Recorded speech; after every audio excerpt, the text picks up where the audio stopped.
Your Royal Highness, distinguished guests from different parts of the world, and members of the Academy. There is a tradition since some years that we have this Science and Society Forum the day before we have our annual meeting, and so we have today. And I think that the topic that we have today about artificial intelligence is unusually important because this is going to change our societies in so many ways. It's going to be a disruptive development. It's not too different from where we were if you go back to 1870 to 1920 maybe, when we saw electrification, we saw the combustion engine in cars, we saw telephony. This changed society, and it created huge stress, and of course we moved from the countryside, farmers moved into the city and we became parts of the Industrial Revolution. But out of that was born a lot of opportunities, and Sweden did very well during that phase. And we created many companies that you know well of that have world-leading positions today. The change that we are now facing is will be even more disruptive. Artificial intelligence and digitalization will change our societies fundamentally. And that is what we're going to talk about here. And we need to prepare for it. And there will be many challenges involved there, including lots of work being created, but also lots of work being lost. But those that are losing jobs may not necessarily be fit for those new jobs that arise. And in that context, just to reskill and upskill the labor force will be just one aspect of it. The ethical part of artificial intelligence is another part. What we will also, I think, learn about is that today we can see that China, this is a lot about research in this phase. China is today investing, I saw figures about 3-4 times more than Europe. And I think you may remember 2 years ago when Xi Jinping, the president, said that China has as a goal to be world leading in all disruptive technologies by 2030. US is investing maybe 6, 7, 8 times more than Europe. So we are off to a slow start. It's only the beginning, and we can catch up in Europe. But this is of huge importance.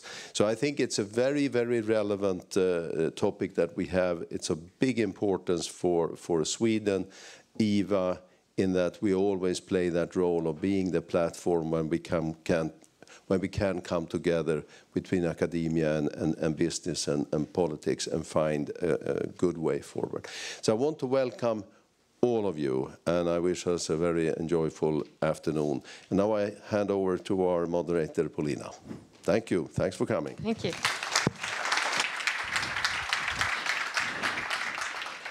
Thank you, and good afternoon. We have an amazing program today. I have a background in AI, so I happen to know, and you probably already know as well, that we have Sweden's most amazing, distinguished AI researchers, entrepreneurs here today. I've never seen a better program, so you better enjoy this, or I'm convinced that you will enjoy it. I just have to mention a couple of practical details. I want to welcome you all. I also want to welcome His Royal Highness Prince Daniel, who's with us here today. And a little bird whispered in my ear that Prince Daniel is an advocate of health. He wants us to actually not just sit and applaud the speakers. He wants us to stand up and applaud. And I think... Sorry, guys. Yeah.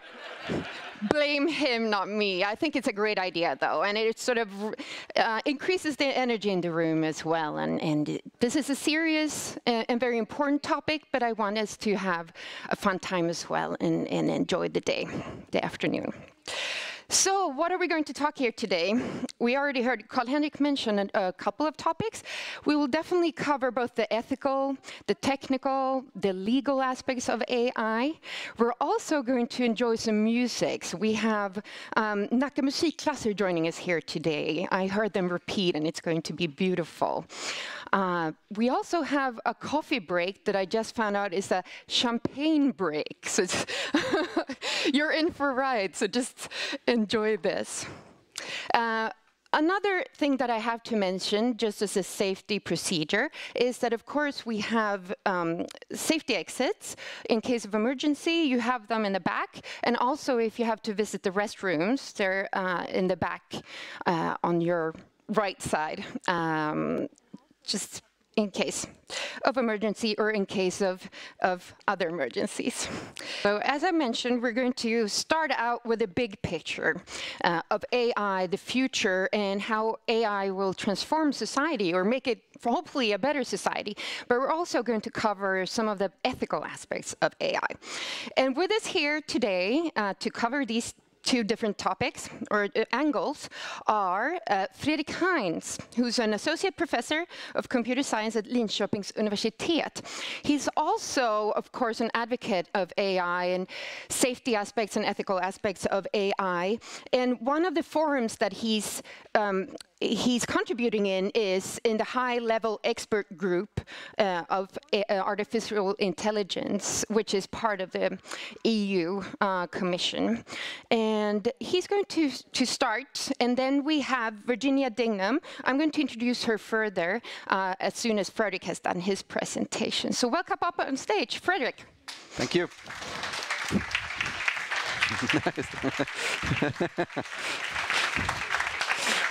Precis. So I guess that's a royal welcome. Thank you very much.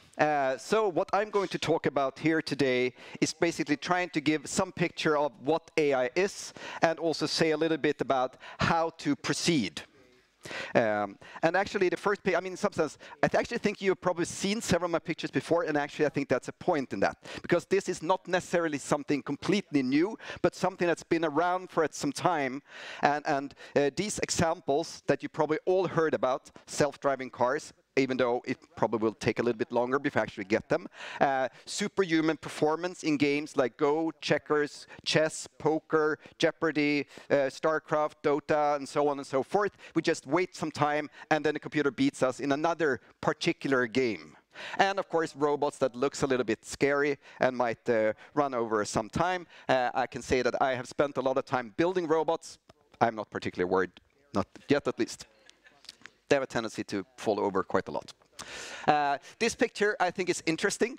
This is a picture of KJ, 19 years old, after, again, he lost against Google DeepMind's AlphaGo 3.5 years ago. So again, time span. And he looks a little bit sad. And in an interview after the game, he said that he felt that he would never have a chance against the computer, because the computer was playing like a god. And someone who is 19 years old, on top of the world, among the best players already, feeling that he cannot compete.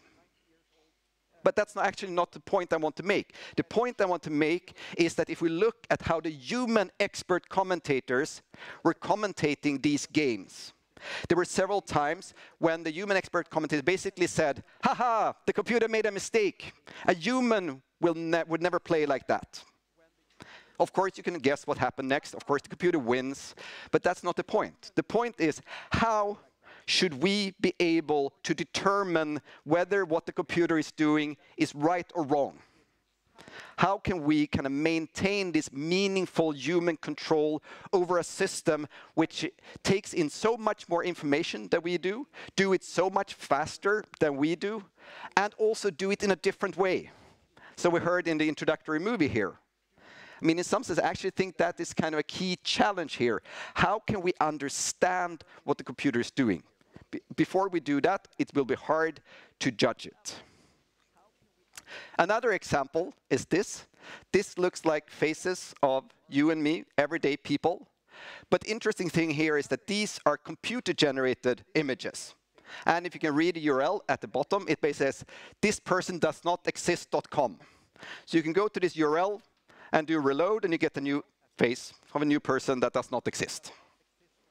So we are at a stage where it's possible to generate text, images, video, and so on, which is more or less, or at least very hard to distinguish from what's real. And of course, that raises interesting questions. First of all, for how do we determine what is real or what's not real? But it's also a question of what is real. Is it a difference if this is a generated image compared to that it's a person whose image we have taken? As far as I understand the kind of integrity laws and so on, I get the understanding that you can basically do anything with a picture which is not connected to an individual. Do we think that's right? But then the interesting thing happens. So I talked to some lawyers and they said that, but if you generate these synthetic images, and then at some point in time, there happened to be a person that looks like this, then you're in trouble, because then you're violating that person's integrity, even though I'd had no information about that person and didn't use any information. It just randomly happened to generate something. Because, of course, one interesting possibility with this kind of technology is that we can actually generate synthetic data to use it instead of this integrity-sensitive information. So we can generate synthetic data that has the same properties as real data and do the things we want to do there. But then we run into these challenges. So this is some things kind of state of the art. Now comes the boring academic slides, namely, what is artificial intelligence? And here, I mean, as with any interesting science, I guess maybe there is no single definition, but multiple. And I chose 3 different definitions because I think they capture different aspects of what AI really is. So the first definition is from one of the founders of AI, namely John McCarthy, who said that AI is the science and engineering of making intelligent machines, especially intelligent computer programs. So it's really about capturing this notion of intelligence and embody it in machines. But of course, we don't really know what intelligence is, but it's still the kind of goal here. The second definition is from the European Union, which has said that AI refers to systems that display intelligent behavior by analyzing their environment and taking actions with some degree of autonomy to achieve specific goals. And the reason I chose this particular definition is because it captures the process with which these systems work. So, first of all, they're designed by people in order to achieve specific goals. That's the first part. The second is that they display intelligent behavior. We don't claim that they are intelligent. We only claim that they display behavior that if a person would have done the same thing, we would have claimed that that person is intelligent. And they do it by analyzing the environment and acting. So they collect information, process it, and act with some degree of autonomy, meaning that it could be just a recommendation to a human to do it, or it can be actually carrying something out. And the third and final definition is from the Association for Advancement of AI, and they say that it's the scientific understanding of the mechanisms underlying thought and intelligent behavior and their embodiment in machines. So here, they capture both this kind of intelligent behavior, but they also put forward the mechanisms underlying thought. So it's more the internal processes with which we think, reason, learn, communicate, interact, and so forth. And actually, I think from an AI perspective, we usually try to differentiate between the internal processes and the behavior. And my favorite analogy here is that if you want to build a flying machine, you can study birds and build a flapping machine with moderate success, or you can study birds, learn about aerodynamics, and build airplanes. So I'm really interested in understanding this general concept of intelligence and then embodying it in machines in a more engineering manner. So why is AI different? So I actually kind of meant some of these. The scale. It can take in so much more information, but also that if, for example, you have currently an organization with, say, 100 people answering calls in a call center, and now you replace that with a single AI system. Now you only have one system doing what 100 people used to before. And there you have this, that if the single machine makes a mistake, of course, that's a general mistake compared to one employee make a mistake. That would be a less challenge. So space and scale is different. Single-mindedness. These systems are built to do one thing and kind of optimize. And then we get these challenges of value alignment problems that Max and others have been talking about. How do we make sure that the values of these systems are aligned with ours so that when they optimize their objectives, we actually get an outcome that we want? And that's also related that it's optimization-based. And then we have some interesting characteristics that in some sense, an AI system cannot break rules. because they just follow the instructions that they are given. They just follow these instructions. So in some sense, they cannot break the rules. And they don't have any needs. In some sense, there is no thing that the computer really, really needs. So you can basically turn it off, and nothing happens. Then you turn it on, and it just continues as it was before, if you have, yeah. So in some sense, how do you punish a system which have no needs? So there's no real consequences for the system itself. And I actually think this is problematic for people to realize. But and in some sense, that's also very much related to safety. Why do we trust an airline pilot that they will kind of land the plane safely? Well, because we assume that that person wants to survive as much as we want. But now you replace the pilot with a computer. Why would you trust the computer to land you safely? And it's because it doesn't matter in some sense for a computer if it crashes or not. They kind of do it all the time. Anyway, that was a bad joke in pilot situation. But anyway, I mean, I think these are challenges, and that also makes them different. And that's something we need to work on. And I also think it's interesting to talk about this because they are different. It also means that we complement each other. So of course, chess is a game where we haven't had a chance against the computer for a long time. But if you combine AI and or computer playing chess programs and humans, they're better than both the best humans and the best computer programs. So it's not about either AI or humans. It's all about AI and humans together. And we can see the same effect in, for example, healthcare. I mean, the kind of mistakes that human doctors do and the mistakes that these automated systems do are different. So if you combine the results, you get a better outcome. However, it's a different skill playing computer chess with a computer and without. So we need to educate people how to do this. And we need to adapt the way we work to leverage these tools. And I think that's a major challenge. And we see a lot of friction in society today where we introduce hopefully good digital tools, but we don't teach the people to use them. And we don't adapt the way we work with them to really, really leverage it. And to say a few things about the future, I think what's interesting to talk about the future is to look at how do people think. And this is a book from Daniel Kahneman, who won the Nobel Prize in Economics a few years back. And he talked about that we have two different systems. We have the system 2, which is the slow, deliberate, analytical, introspective mind. So this is kind of the ideal of analytical reason, logical thought, strategical thinking, and so on, where everything is kind of explicit. You understand what you're doing, you have an explicit goal, you reason about how to achieve it, and then you kind of do it. And this has been the ideal for AI. And that's why we have all these kind of logic-based systems, expert systems, so on, because it's tried to capture that particular system. But if we look at what are the kind of mechanisms, the kind of algorithms and systems that work very well today, well, they're kind of different. And they're actually more like this system 1, which is then the fast, automatic, effortless, but completely opaque to us. For example, intuition. We often feel what is the right decision to do in a certain situation, but we cannot explain why. We don't understand why we came to that intuitive feeling.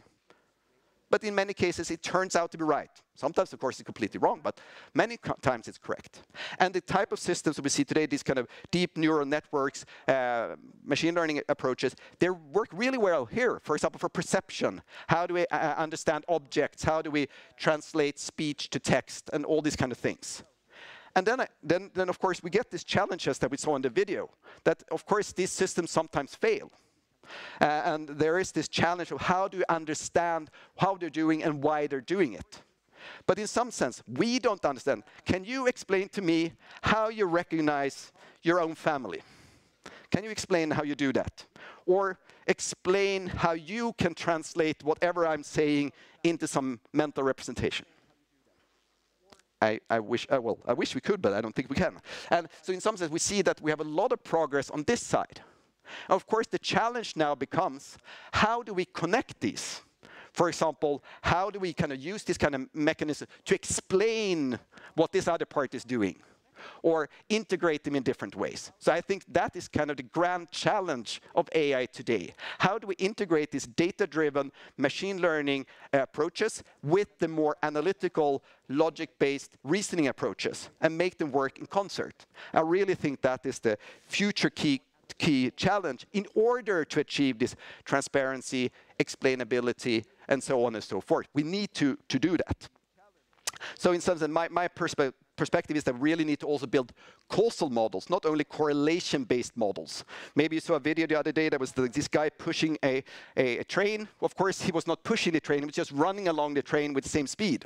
So then you could just look at that video and see, oh, they're probably pushing it. No, it's not. It just happened to move in the same speed as a train. And then we interpret it as a causal relation, but there is no causal relation.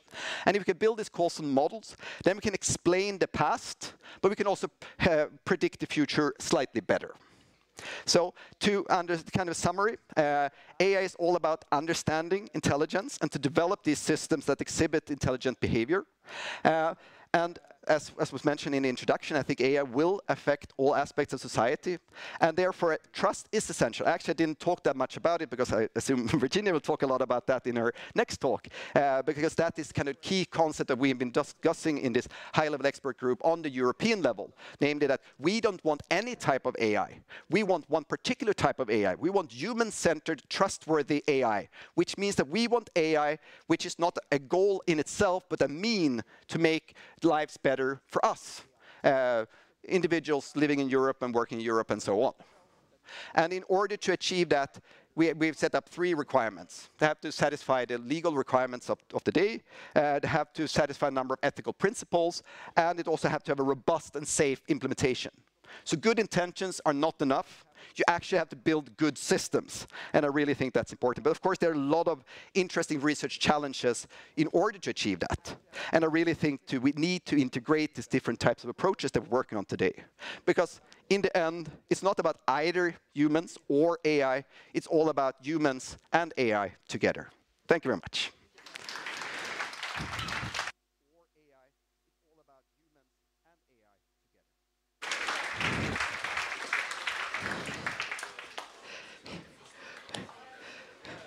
Great.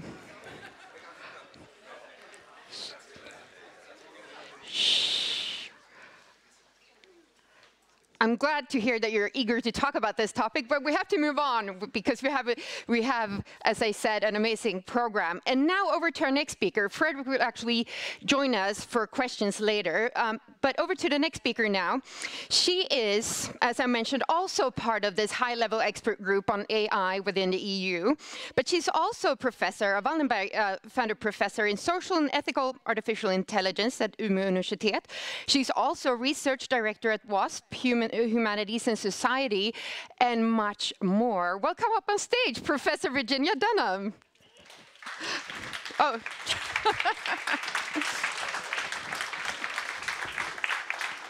It's actually Dingham. Sorry, I pronounced it wrong. That's okay.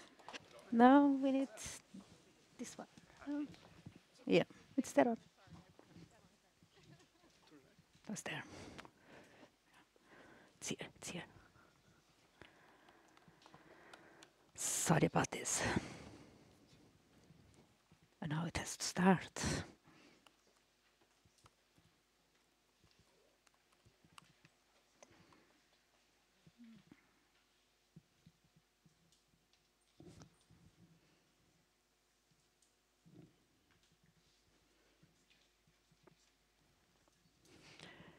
Yes, thank you, Fredrik, to have told most of what I want to talk. So it's, but I think we can bridge nicely together. So it's not only about AI in itself. It's like Fredrik says about trustworthy AI or responsible AI.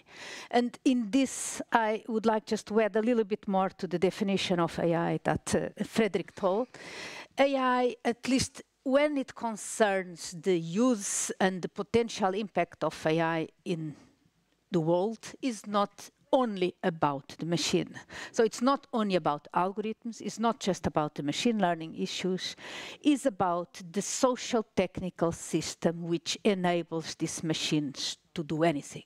The ones who develop it, the ones who use it, the ones who allow those machines to be used, the ones who buy it, the ones who sell it, the institutions that regulate everything. So we cannot talk about AI anymore just from a purely engineering or computer science perspective. We really have to talk about AI from a multidisciplinary social technical way. And in that, I think it's a good bridge to what, and so when we talk about this responsibility and trustworthiness and ethics and so on, is not just about making machines that are ethical, whatever that might mean. It's about ensuring that we, together with these machines, use this potential in an ethical, in a trustable, in a legal way. So what is responsible AI is, like the trustworthy AI, about being lawful, first and foremost, is about being aligned with our ethical values, with our human rights, with the principles of what we value most in our societies. It's about building systems that are reliable, that don't crash, that don't stop, that don't go amok. And it's also building systems which are beneficial for society. And in that is a bit the difference from the way Frederick was talking about AI as being intelligent like one human. I think that we have to make AI being intelligent like a society, like all of us, like combining the different and being also ethical and legal and reliable for the society in itself and not just for one of us individually. And we all know that being beneficial at individual level and being beneficial at collective level, it can be quite different, but we really need to take societal aspects into account. Responsible AI is also about recognizing that AI systems are artifacts, are the tools, are the mechanisms that we use for which we have a certain purpose to design, to develop, and to use, and therefore we are the responsible ones.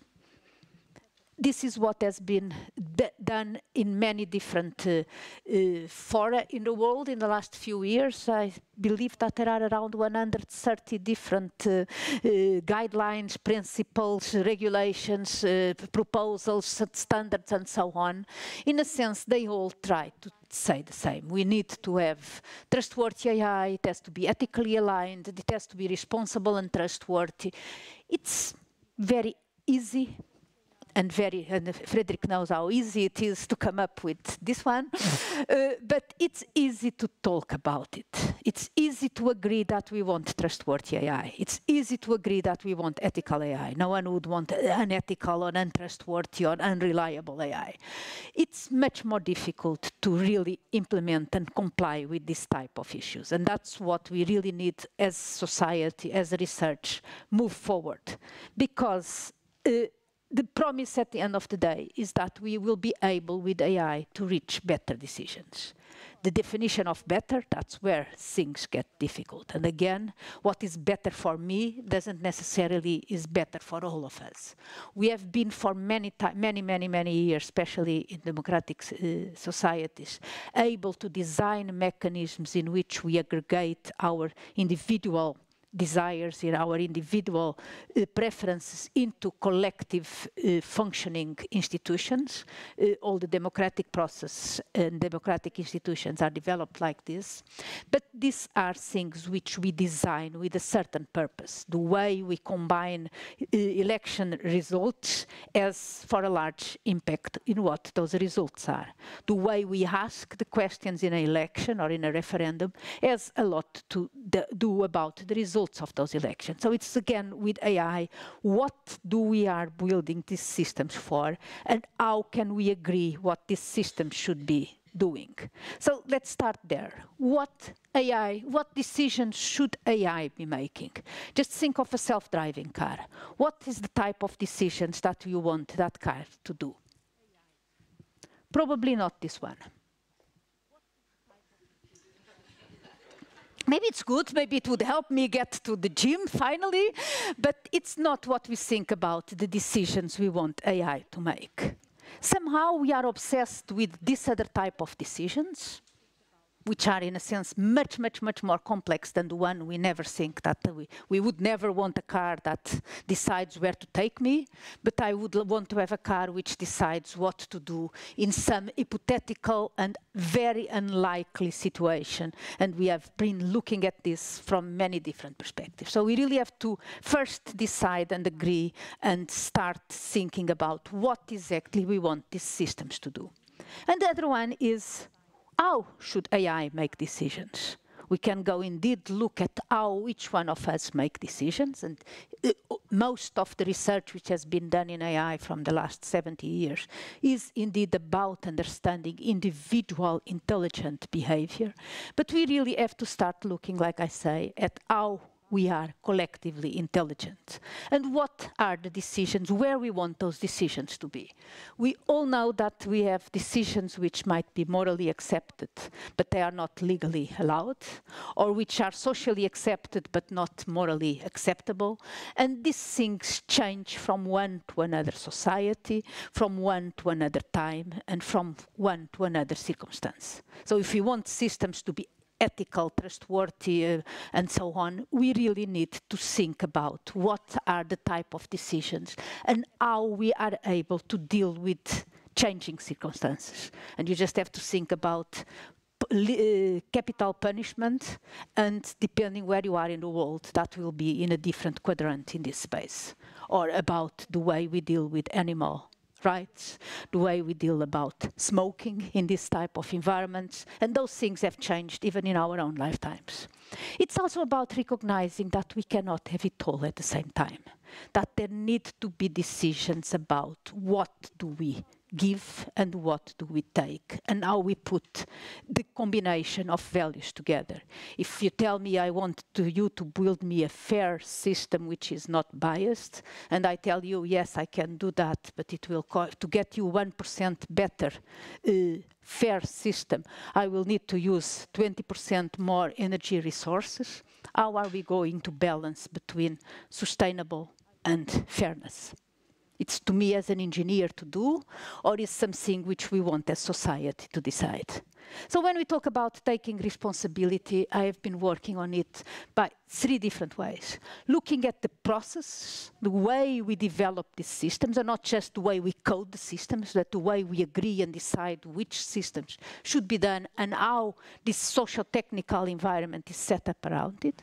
It's also about, indeed, the behavior of the systems. We want to be systems that which we can somehow guarantee that those results are aligned with whatever principles we put there. But it's also, and for a large part, about ourselves, about our own responsibility, and about how we want to set up institutions to guarantee and certify this type of systems that we are building. I just will go quickly through the 3 of them. If we talk about the design, the processes of design, it's about, for a large part, ensuring that this social-technical system is accountable, responsible, and transparent. And by that I don't mean that I want systems I would want, but it's not only about the system, it's not only about the software, it's about ensuring that if we build systems to be autonomous, those systems are the artifacts or the tools, we want to put the responsibility somewhere. Maybe not in the software, but somewhere that responsibility has to be. If these systems are interacting with us in whatever forms and spaces, we want to be able that the system gives account of what it does, explains what it does. And if the systems are changing and adapting and whatever, we want some transparency or some type of openness about how the system is developing, changing, and understanding the world. If we talk about the design, so the behavior of these systems, here what we really have to realize is that the decisions that we take on how to build these systems matter a lot. So again, the example of fairness. If you tell me, I tell you I'm going to build you a fair system, you probably, all of you, will have a different interpretation of what that system looks like. It can be about having equal resources, about equal opportunities, and that will get us many possibly different results. And again, the system adapts and the system evolves and the societies change. The big guy might get old and needs a box to sit on. The fence might disappear, so we cannot make a decision which stays forever in the same way. So the work we are doing is trying to formalize this decision and interpretation process and see if we can evaluate from the way we design these requirements and functions, if we can say and give some guarantees about what type of values are being designed or not. And finally, it's about us. It's about what what do we want to have as guarantees for using these systems and allowing these systems in our society? Can anyone tell me if these eggs are organically grown? No? I cannot as well. But we go to the supermarket and we choose between organic or free range or whatever eggs. We trust the certificates which are on those eggs. Of course, things might go wrong, and the certificates, we all know stories about in which the certificates are doing not what they expect. But we expect, as we go to the supermarket, that there is first a minimum quality of this food that we buy that guarantees that it's safe for us to buy and give to our families. And we also have this choice in terms of which values we really care more. Do we care about the chicken well-being? Do I care about, and then I go for the free range or whatever type of eggs? Do I care about the well-being of the people working with the chickens? Then I go to the fair trade type of documents. So we really need to, we have this thing because we cannot all of us know about what is the eggs and what does it mean to be free range or not. But at the same time, we want to have this choice. So we need in AI also some regulation defining to us what is the minimum acceptable values and the conditions in which the system should operate, but also some certification will enables us to choose between different options. We also want, like to many other professions which really affect our society and the way we do, like lawyers and medics, doctors, medical doctors, accountants, military. We want to have a guarantee about how the conduct of these systems are. And this doesn't mean that we are in any way curbing innovation, because often you hear, yes, all this ethics is nice, but we really want to innovate, and all this ethics and regulation will not allow us to innovate and to compete with the Chinese or the American or whatever. Now we really have to see it as a driver for innovation. We have this regulation, this constraint, if you want. How can we use this constraint, this regulation, as a way to build better systems? And the systems we have now are not the end of development. There will be a world and a life after and beyond and including these deep learning systems. We really need to have the step to go forward.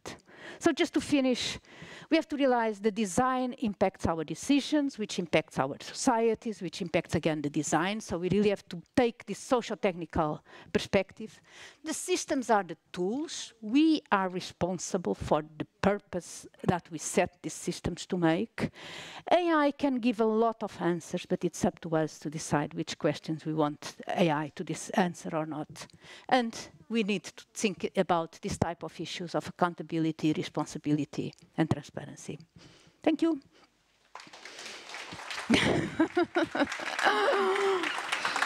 So, yeah. So we have a couple of minutes for questions from the audience. I have a mic. I'm kind of just lost. a spontaneous start. It just felt like the self-driving car that drives you to the gym is something that Prince Daniel probably would be an advocate of. Oh.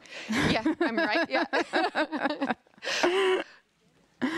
Okay, Fredrik, welcome up on stage. We have a joint. Come back. Yeah, we have a Stand joint. up. You need some exercise. Q&A. A joint Q&A. Do we have any questions in the audience? Yep.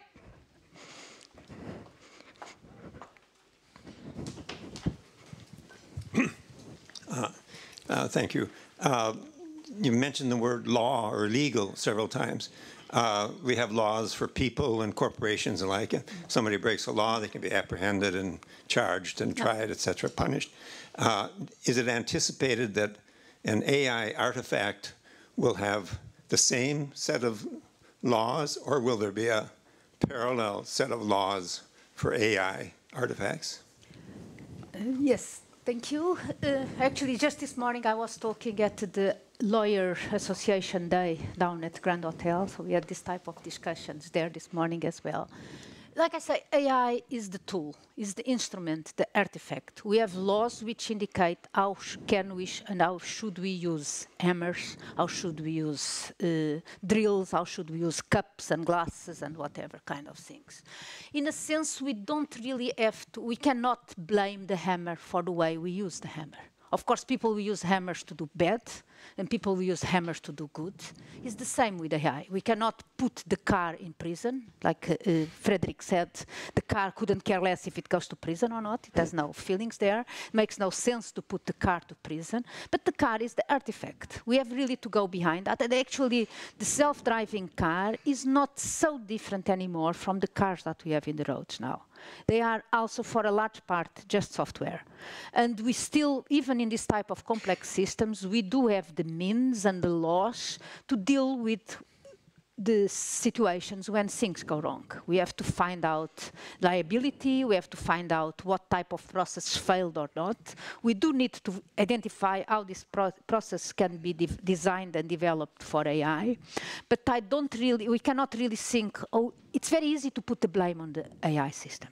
It's really actually the way, if I tell you, yes, the car was the responsible thing, actually what I'm telling you is I'm not the responsible one. We can put the blame there, and we are free to do whatever we want. And that's a danger that I do see in the world nowadays, especially if we do take about the corporate responsibility of very large companies, that in a sense they try to confuse us and tell us that we should think about the responsibility of the car or of the robot or whatever in a way to disparate their own responsibility.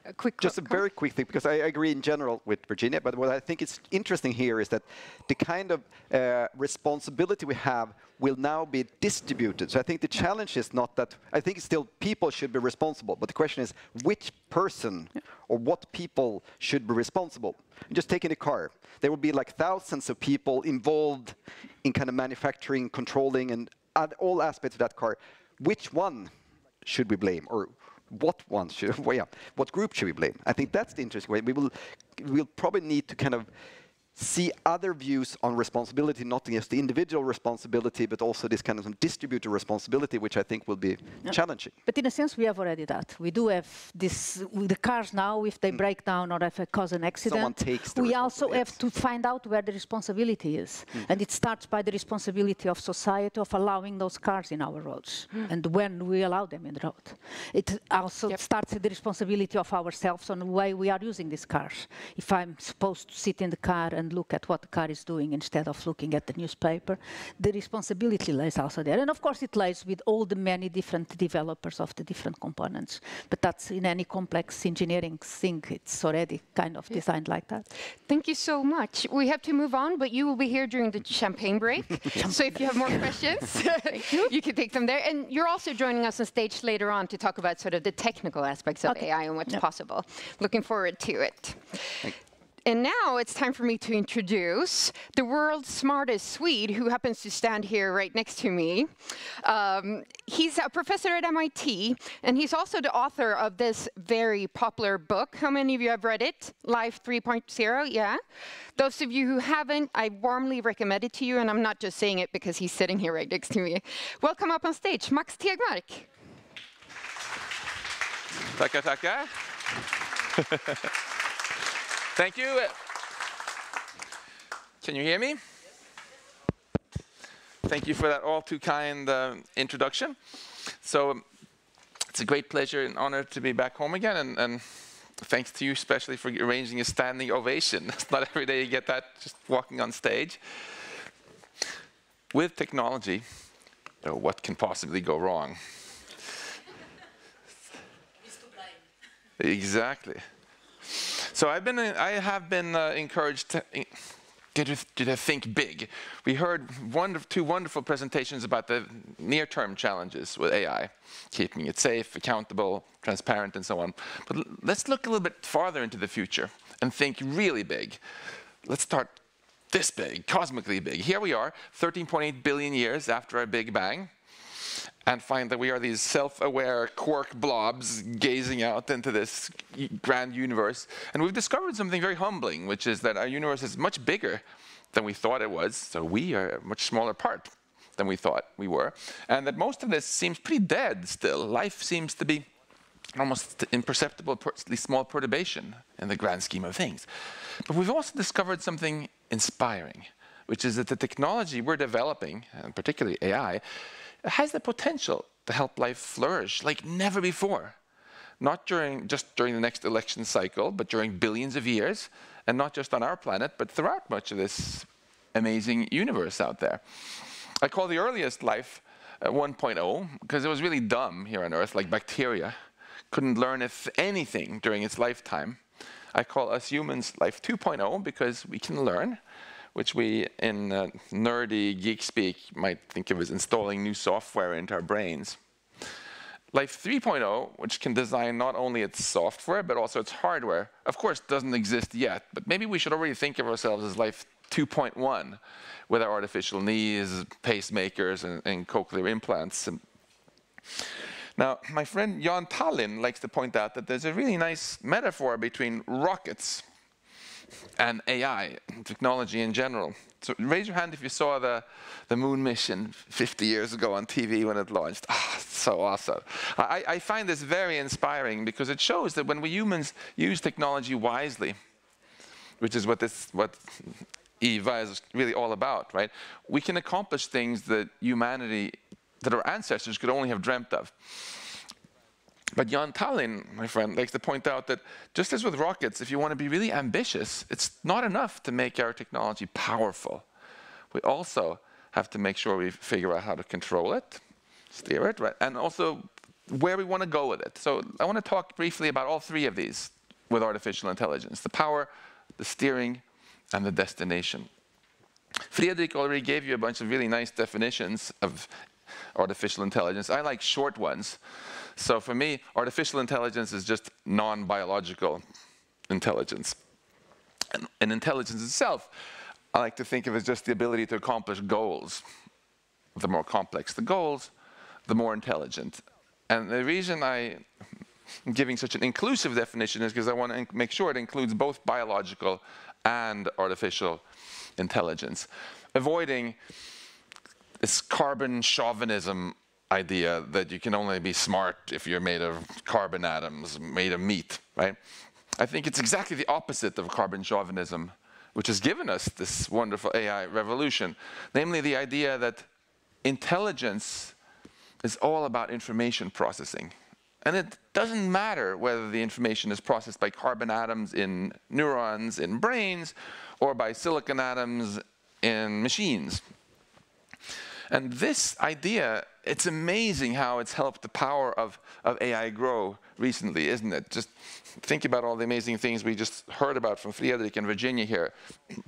Not long ago, robots couldn't walk. Now they can do backflips. Not long ago, we had no self-driving cars.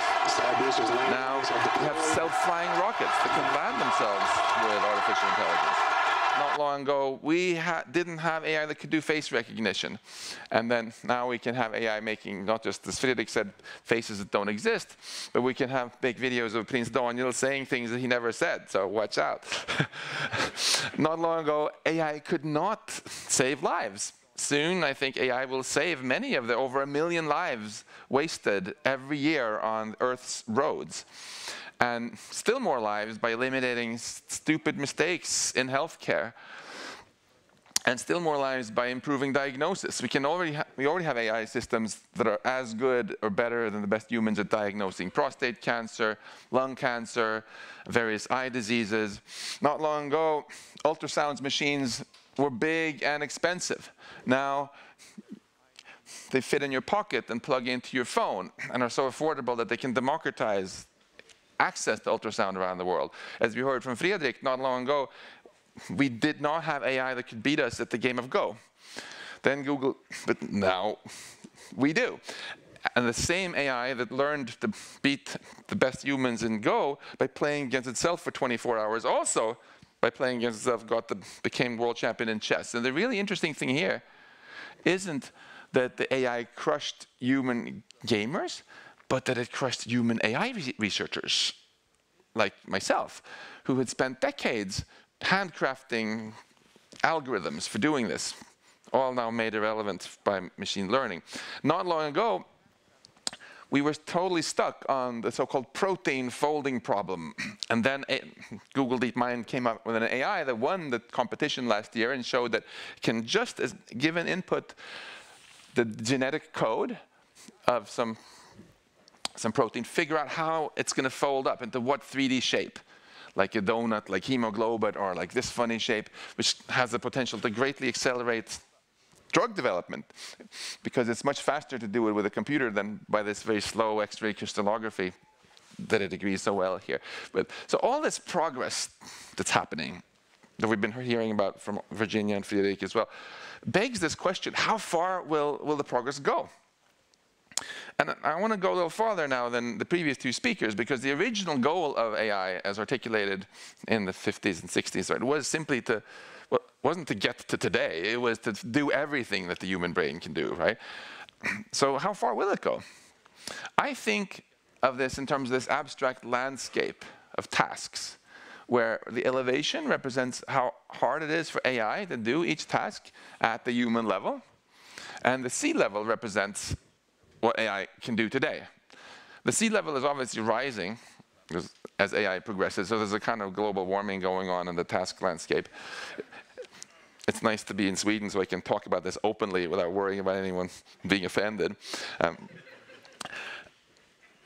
So one obvious takeaway from this is to be careful recommending our kids to do careers right at the waterfront, which will soon be disrupted. But more importantly, how high will the water end up rising?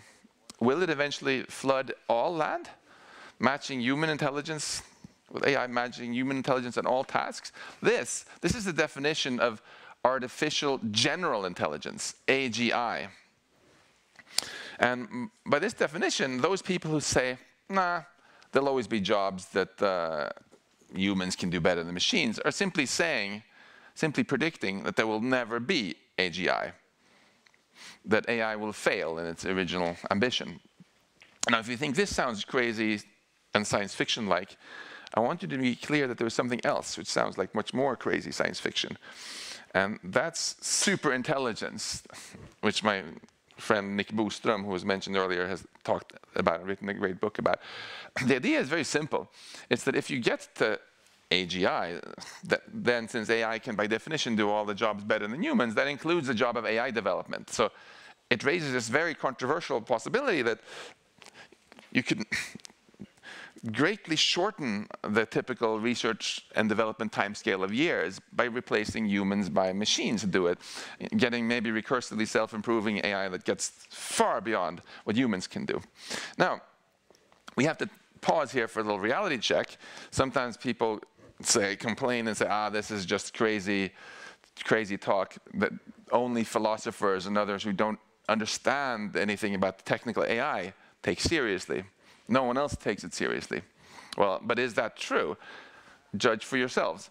This is a panel discussion I moderated not long ago in California. So before I asked if superintelligence is possible at all according to the laws of physics, now I'm asking, will it actually happen? Yes, no, or it's complicated? A little bit complicated, but yes. Yes, and if it doesn't, something terrible has happened to prevent it. That's what I meant. Yeah. Yes. Probably. Yes. Yes. Yes. Yes. No. So what do we learn from this? Other than learning that Elon Musk has a sense of humor, sure, Nick Boström and David Chalmers are philosophers, very good ones. This is Demis Hassabis, leader of Google DeepMind, the world's #1 company trying to make AGI. They gave us AlphaGo, AlphaZero, the protein folding solution, etc. Saying that he has no clue about technical AI doesn't feel quite right. We have Jan Tallinn gave us Skype, knows a lot about programming. These are two very famous AI professors. Stuart Russell at Berkeley wrote the best-selling AI textbook in the world. Bart Selman is taking over as president of the AAAI, the Association for the Advancement of AI, and so on. So it's clearly not just philosophers. A lot of very serious AI researchers take this seriously, which means we should take it seriously too. It absolutely could happen. Does it mean that it will happen? No. Does it mean it's going to happen soon? No, not necessarily. We simply don't know exactly when it's going to happen.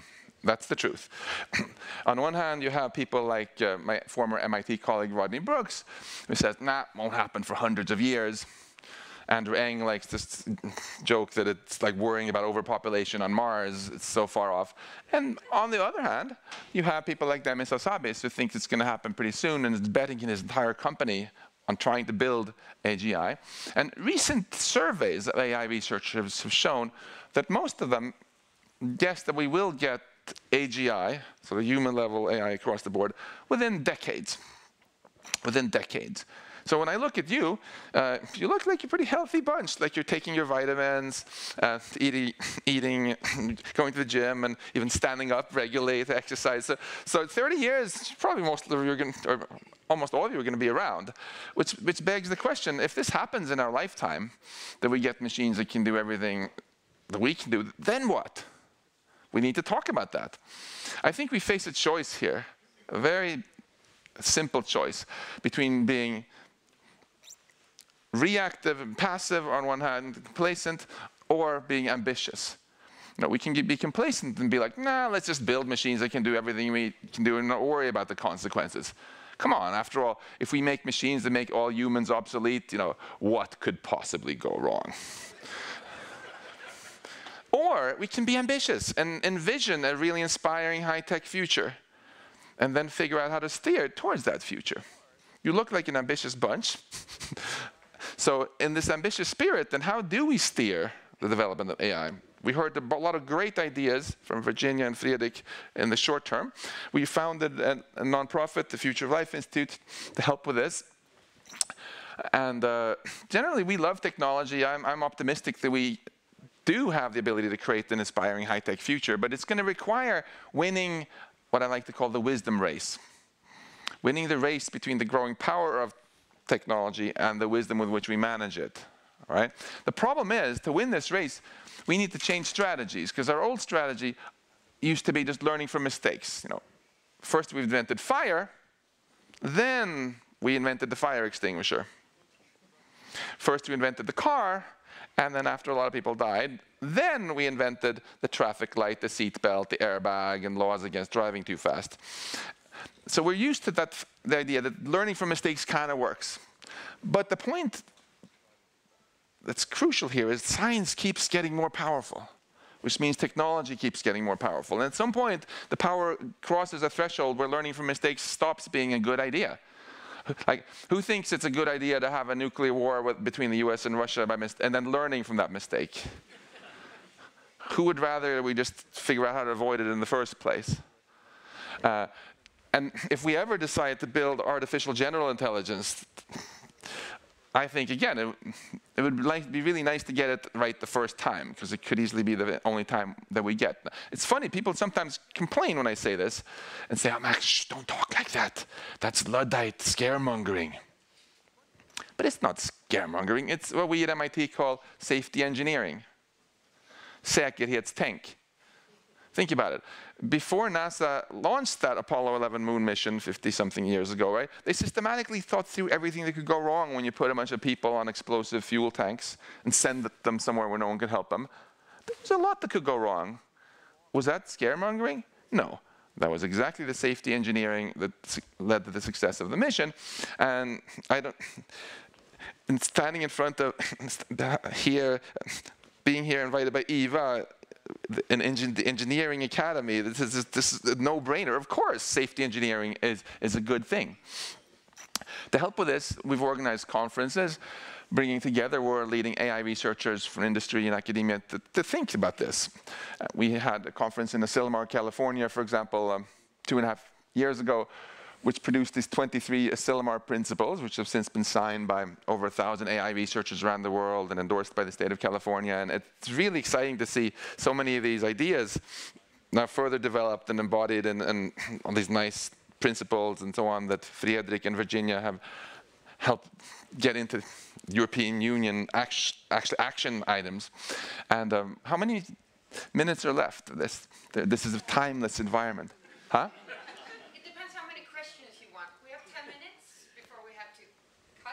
10 minutes for me. No, so 0 minutes for you. But have I actually spoken for 20 minutes? Yep. Oh, okay. Time flies. Then what I'm going to do is just give you a little summary here, because your questions are the most interesting. So in summary, what I've talked about is how we have to take seriously the idea that artificial intelligence might actually succeed in its original goal, and ultimately give us the possibility of doing everything with machines that humans do now. And if that'll either be the worst thing ever or the best thing ever to happen to humanity. I would prefer the latter. And the key is safety engineering, thinking through in advance what we actually want, so that we can steer towards that. It was a great pleasure to be a co-author with Virginia on a paper which we hope to have come out soon, for example, where we show that if you do it right, we can use AI to accelerate that progress towards the Sustainable Development Goals. Another key thing we have to do is just draw a clear red line between what's acceptable and unacceptable uses of AI, as we heard from Fredrik and Virginia. And I just want to end, since we're in Sweden, with what we can do in Sweden here. Sweden has tried to conquer the world twice. The first time was these guys did, and I'm not very proud of that. The second time, however, was in 1945, when we're hearing like, we Europeans kind of screwed up big time again, starting a world war, and maybe we could have, people were thinking in Sweden very much, what if we this time use our ever more powerful technology not just to figure out ways of making more powerful weapons, but to actually create a society where technology benefits everybody. Like, how about going really wild, like free healthcare for everybody? You would have supported that. And free university education for everybody, free pensions for everybody. And I'm sure there were a lot of people back in Sweden then who were like, that's crazy, never going to work. Go hug a tree. But we did it. And this actually conquered the world, this idea. Before long, this idea had proven to not only be popular, but actually work so well that it was copied by virtually all rich countries, all industrialized countries, except the one I happen to live in at the moment. And I think this is the perfect time for Sweden to, again, use its patented combination of idealism and pragmatism to envision welfare 3.0. If we can actually produce this enormous wealth with AI, how can we use that to make a society where everybody gets better off? In America, in Europe, in China, everybody who's rich and poor gets better off. And if we can formulate a vision that really has broad appeal for a truly inspiring high-tech future, we're much more likely to all get that future. Thank you.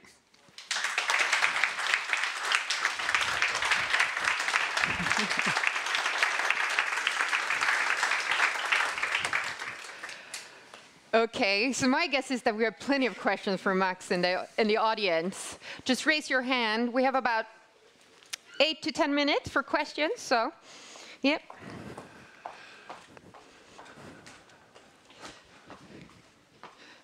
We actually have one of our speakers here. Yeah. Is this on?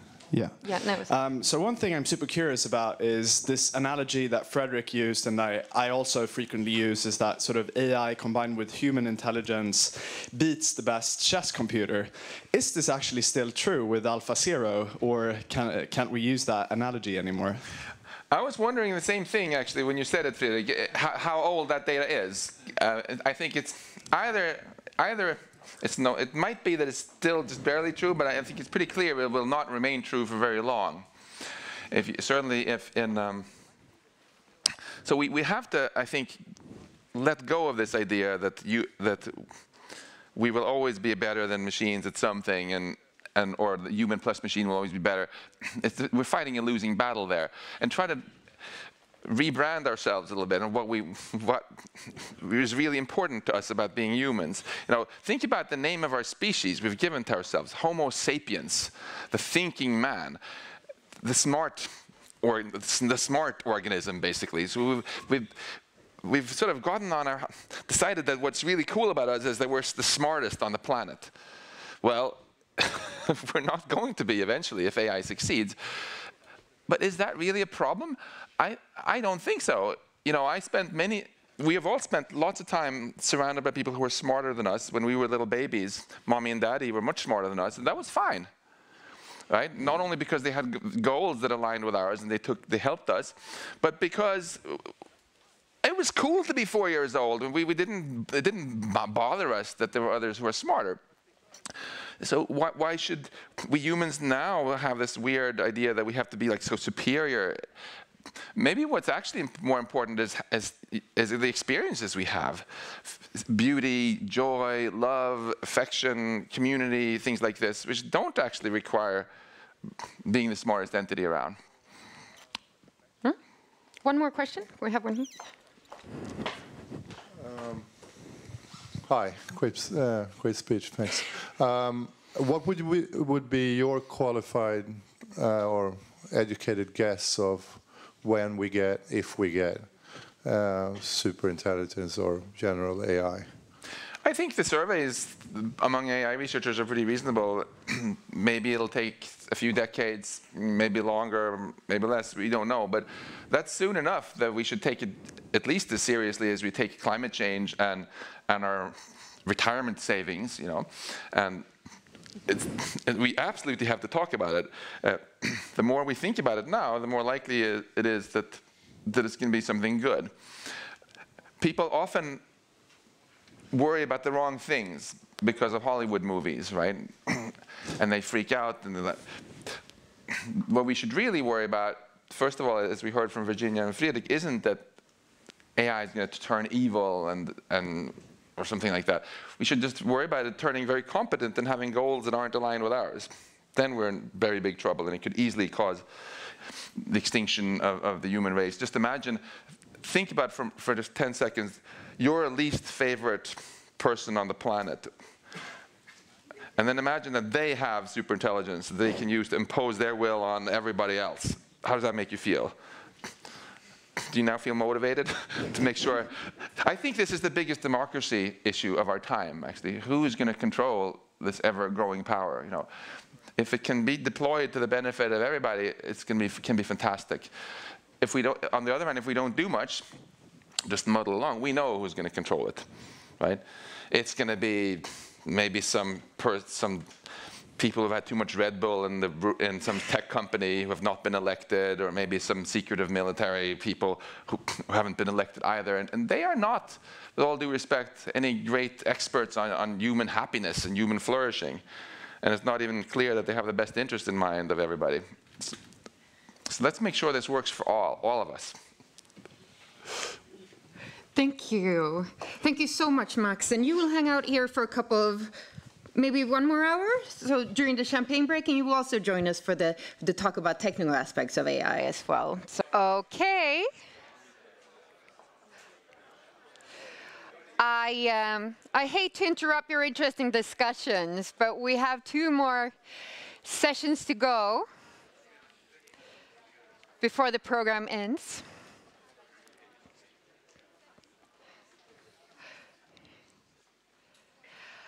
So now it's time for a session that we named What is Possible? And I would say it could also be named What is Technically Possible? Because we're going to talk about sort of both what we actually can do with AI, how quickly we can do it, but also concrete examples of the types of services that we can use AI for.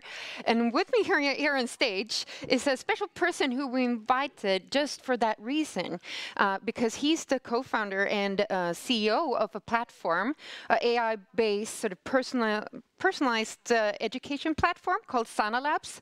And he will tell you in 6-7 minutes or so a little bit about Sana Labs so that you all get to know about it. It's definitely one of Sweden's right now most talked about startups, tech startups. So you should definitely know of it if you don't already do. And after that, we will welcome Max, Virginia, and Fredrik back on stage for an interesting discussion on this topic. And you will be invited into that discussion, as always. Okay, welcome Joel Hellemark. Brilliant. Thank you so much for the kind introduction. And I'm so honored to be here today, really. So last time I did a presentation after Max, it was this SIME conference, and it was completely full. And then during my entire presentation, I could just see the room emptied. So I'm hoping that will not happen today.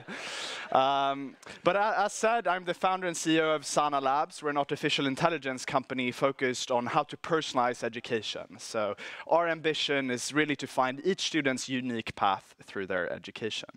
So we're a team with backgrounds ranging from working on personalization of Google search to music recommendations at Spotify to a range of applications at BCG Gamma.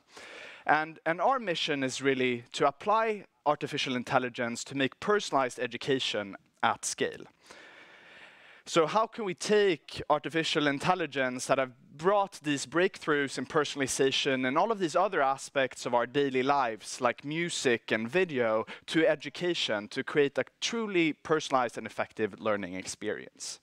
And essentially how we do this is that we take these massive data sets that are created from online education, where you have tens of millions of students interacting with online learning platforms, and we combine that with new machine learning techniques that are really effective in learning from these amounts of data, and then we combine those to create personalized learning experiences. So today I wanted to show you a few examples of what that could actually look like in production. And we've been really honored to really build sort of a world-leading company in this domain out of Stockholm, Sweden. So we won the Duolingo Global AI Benchmark, where we evaluated all different approaches to personalizing education, and we ended up coming out first in all categories in that one. And we also won in Cogex the best AI product in education.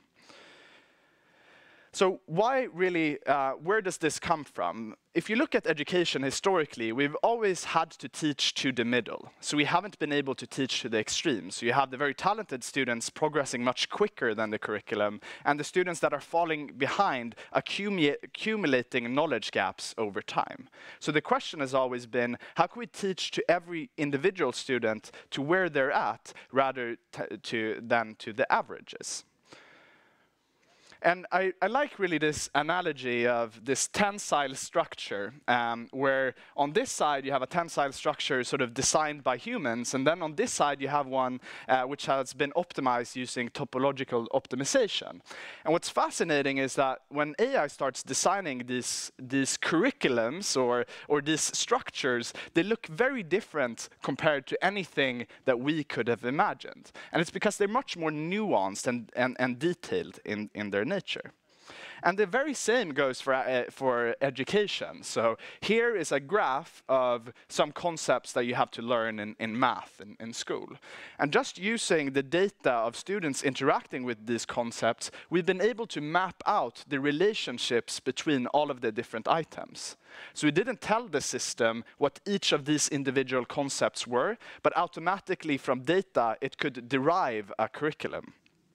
Which is extremely fascinating, because when we as humans design these curriculums, we don't do it in a data-driven way, but we use most of our intuition. But now we can start creating these optimal structures of how students move through these curriculums.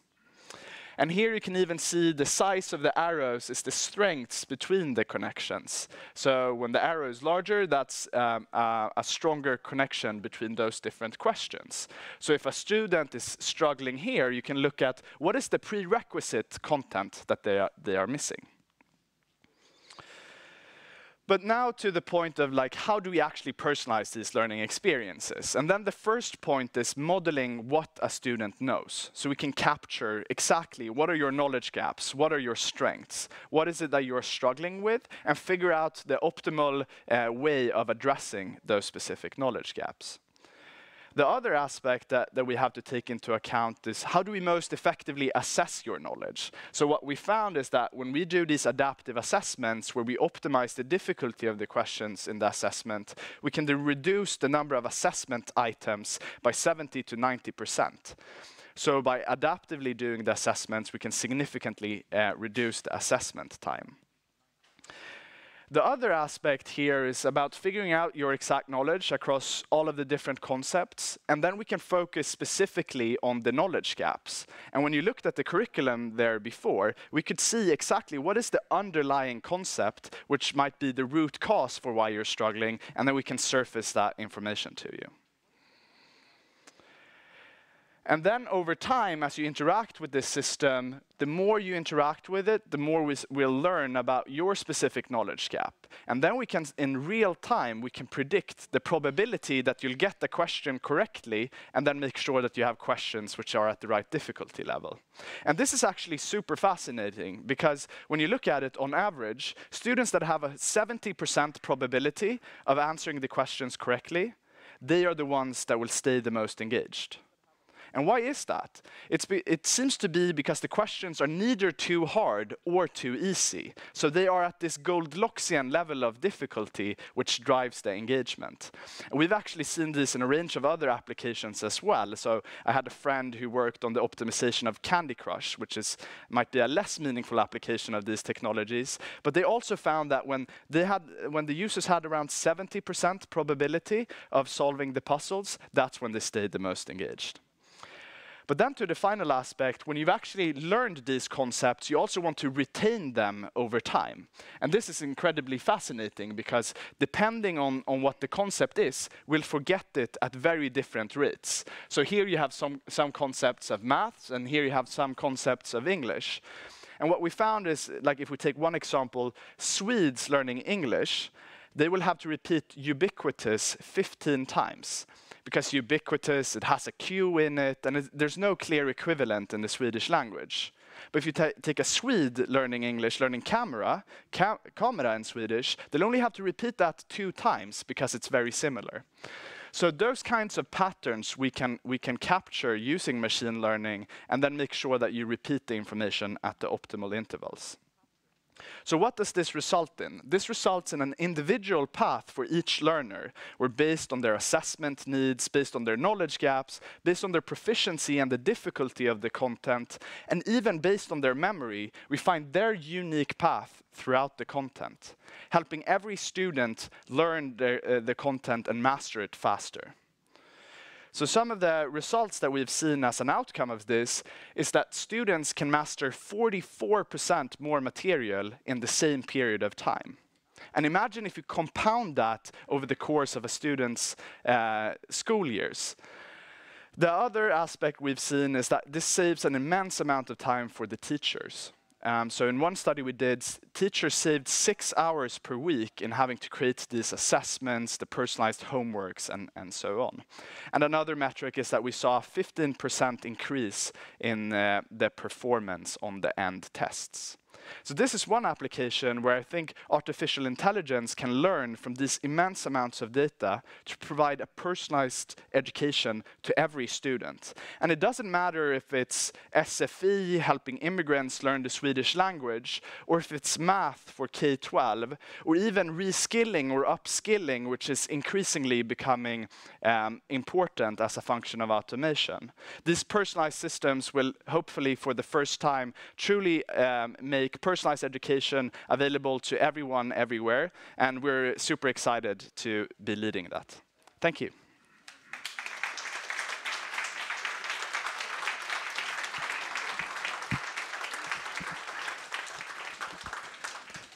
Thank you, Joel, and welcome back up on stage, Fredrik, Virginia, and Max. Det var superkul. Det finns jättemycket. Kan du mejla mig? Absolut. Yes.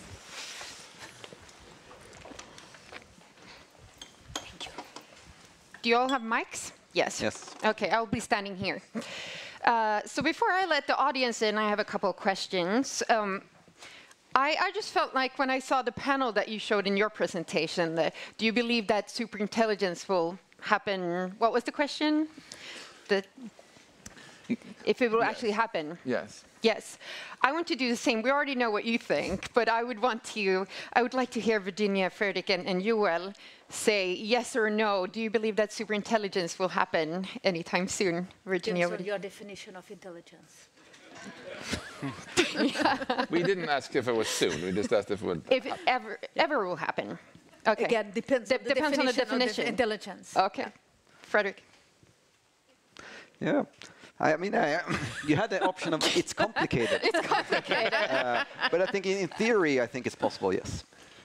Yeah, I'm kind of intrigued if there are any sort of, if we need to solve, maybe that's a question for Max as well. Do you think we need to solve quantum computing before we can truly get to AGI, or do you think we're fine as it is? That was actually my next question. Like, what do we actually need to make it happen? Why isn't it happening today? But if we knew exactly what we needed to do, we would have done it already.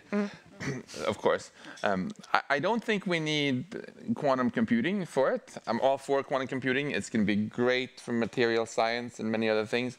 But there's very strong evidence that our brain is not the quantum computer. So that's an existence proof that you can do it without quantum computing. I think the main reason that many people say it's impossible is because they think of intelligence as something mysterious that can only exist somehow in biological organisms, which, as I mentioned, I think of as carbon chauvinism, really. I think it is about information processing. I think another reason people think it's going to take so long is because they figure it's going to take, first we have to figure out how our brains work, and that's going to take a long time. But I actually don't think, I think we're going to get human-level artificial intelligence before we understand our brain. Just as we were able to build flying machines long before we were able to build a mechanical bird.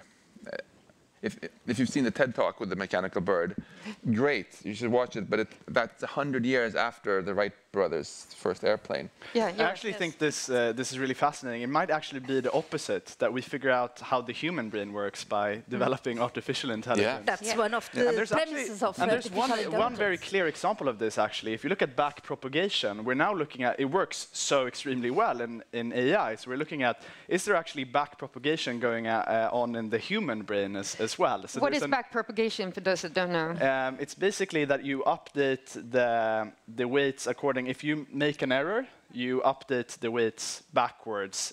So whenever you do something and you thought, so let's say you thought this glass would be extremely heavy, and then you pick it up and it was actually pretty light, then you want to adjust for that and learn from that. So then you update the neurons backwards to readjust them so that you now know that this glass is going to be heavy. And that's a concept that we use in all sort of neural network structures, but which we haven't found in the brain yet, but would make a lot of sense for the brain to have. It's again an issue of interpretation. We can explain our brain as a neural network. The neural networks, as they are very loosely related to how really neurons and the brain work. So it's all a way how we explain things, and that's why I say it depends a lot on the definition of intelligence. If we talk about cognitive processes and the information processing process, yes, probably we will be able to get to super intelligence in some time, but there is much more to human abilities than just intelligence. We are more than our intelligence, and that's where I think that this whole process, it's not a one-dimensional thing, and it's not like becoming more and more intelligence in one direction will also enable to build machines or to build processes which also will get more intelligence in other dimensions. So we really have to understand what do we mean and what do we are trying to solve by talking about superintelligence or AGI. It's mostly about the more cognitive problem-solving type of intelligence. And I think there's also interesting results regarding optimization. I mean, if you optimize a system for one particular thing, it usually becomes worse at everything else. Yeah. Okay. So, I mean, you can just look at humans. I mean, humans who kind of really focus on one thing usually have a hard time in other areas. I mean, and so on. And I think why does it actually become worse at other things, or is it just that they don't develop? So when it comes to humans, as far as I know, it's because they're basically expanding that part of the brain that is focused on that particular task is kind of taking over some other parts. But I think it's also, I mean, if you focus on one thing, you improve on that. In some sense, you're neglecting a lot of other things. So in some sense, what I think is interesting with humans is that we actually we optimize many different things. It's not like we just do one thing. And I think that's kind of a difference. And I would, one kind of potential hypothesis would be that if we want this kind of super intelligent, we have these super good solutions for particular things. That we can definitely do. The question is whether the same system would also be good at everything else. Or would it rather be, well, we can have parallel systems. So we can have 1,000 or 1,000,000 parallel systems that are good at every individual thing. And then kind of it looks like it's a single system, but then you have to select which of these functions you want to use. So I think it's actually... So Virginia made the interesting point that maybe there are things that humans can do today also that you wouldn't normally put into under the definition of intelligence. But I think when we talk about the impact of society, on society here, the theme today, it's important to remember that AI can have enormous utility. It can be very useful for society, even if it doesn't have all the traits of a human. In fact, that's the case of all the things we use today. And it can also be very harmful to society and dangerous, even if it doesn't have all the human traits. So the real reason, I think, why you asked us if you think superintelligence is going to happen wasn't because you wanted to know if you can make like human clones, but because you're wondering if we would get this enormous impact on society. And that, I think, we'll get in any case, even if it's not exactly built in our image. Yes. But in a sense, if we talk about intelligence as being human, one human intelligence, we already have superintelligence. All of us together are more intelligent than each one of us. So it's also a bit what we are looking at. And we together with together with all the machines, will always be more than only the machines. Because there are issues and there are aspects which there is no... But isn't the cloud the big difference, that machines can teach as soon as one autonomous car learns something, it can teach all of the other autonomous cars in 1 second about that mistake or about that, that insight, whereas between humans, learning is much more complicated. For me to actually teach you what I already know takes years. I'm not arguing that we are better than the machines on everything, and I'm also not arguing that we should not have machines doing a lot of the tasks in which they are very good for us. I just think that there is, we tend to think too much one-dimensional in this idea of superintelligence and of what are the machines going to contribute to our well-being and our intelligence in general. There are many more dimensions and developing one doesn't mean that we should not be developing the other ones, but it doesn't really transform from one to the other. I think before I let the audience in with questions, I think I had the privilege of actually talking with Max on stage yesterday as well, with a huge audience. And I think one of the most interesting topic is that the task of building a broad general AI, in that it becomes so much more important that we involve people with broad intelligence as well. Sure. And I know that you speak a lot about that, Virginia, and the others of you too, that we need people. We need both people from academia, from tech, to meet and actually exchange experiences. And we also need individuals who understand tech, who understand ethics, who understand society. Yes. Any comments around that? Yes, it's true. It's true. Okay. Yeah, I did your job. No, I think that's what I like. The great thing about places like EVA, the academies like EVA, is that we make people from different sectors meet. But actually, I think there we have a challenge in Sweden, because we have a tendency that all our education programs and so on are very focused.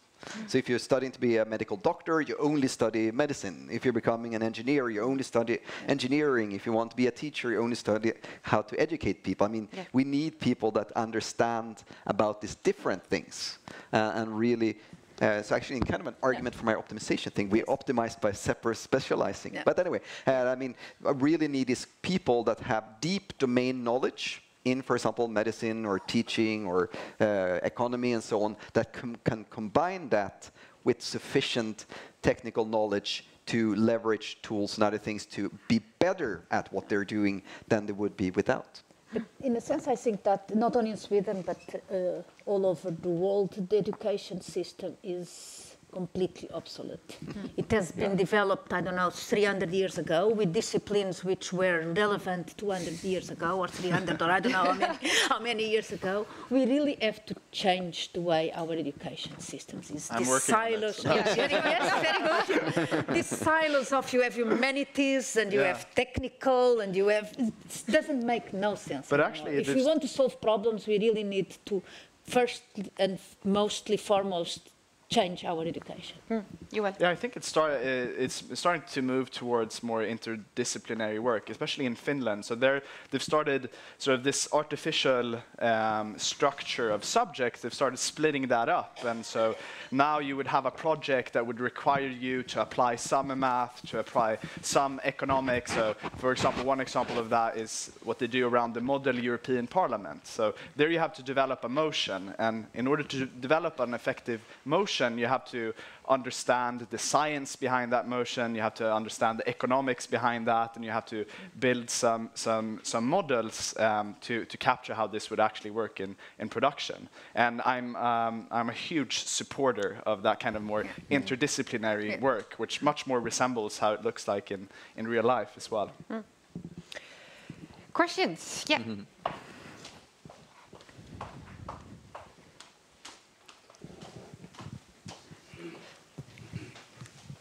Again, Maragi from Canada. I'm an engineer. I was an engineering designer in industry, but I'm also involved with e-learning, artificial intelligence to a certain extent, and also accreditation of engineering programs. The panelists and the presentations were excellent, but I'd like to just raise a challenge that we have. Engineering design is very central. And although scientists, there is no limit to the knowledge and the development of technology, in terms of implementing it, as Virginia said, it's very important to look at the socio-technical context and the limit. I mean, the fact that we can design systems, the question still remains, should we? We're also writing a keynote paper for another academy about the future of manufacturing. So from the social aspect, the workers are also concerned, and the unions, of who's going to be in control of that manufacturing system as it becomes very complex.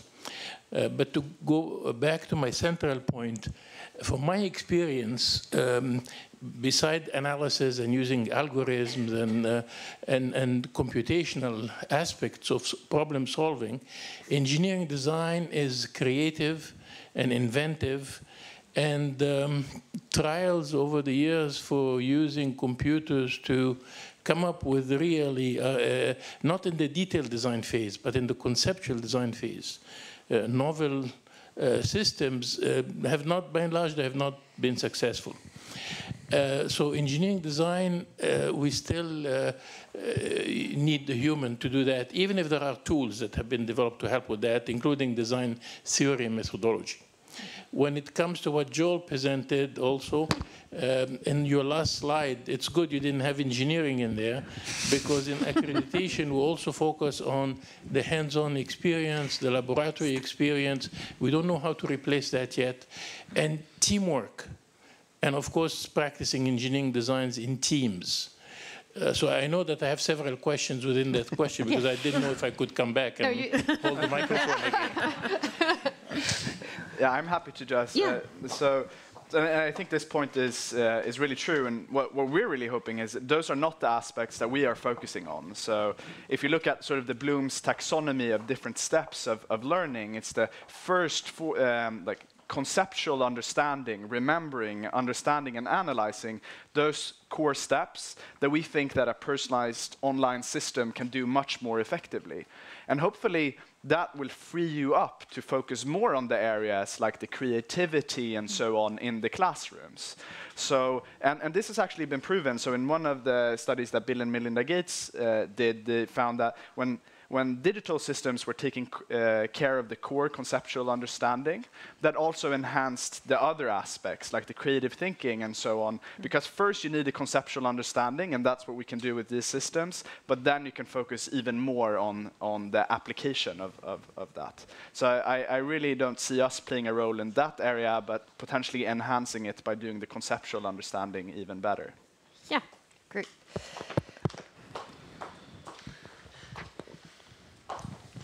So that's the question for Joel. Are you familiar with navigation maps that Vannevar Bush started when he started NSF? Navigational maps, no. Right. So what this is you take a subject or a subject, and you create concepts down to atomic concepts, and you connect them in a causal relationship. So a student can actually enter any subject based on his or her knowledge, and then navigates through. So for instance, in physics, under Ed Redis in Maryland, they've done the entire classical physics colloquium, thermodynamics, mechanics, and so on and so forth, this way. So you have the navigation map, and you want to enter, and depending on your background, you try to enter, and then you proceed in a causal relationship. So as you were talking, I haven't seen your work before, but that came up immediately. So to what extent you can combine what we know from navigation maps with the data? Because several things in mathematics, engineering, and so on and so forth, as the gentleman said back, we know the relationships, and we know the atomic elements, and so on and so forth. We don't need to learn those from data. We can learn other things from data.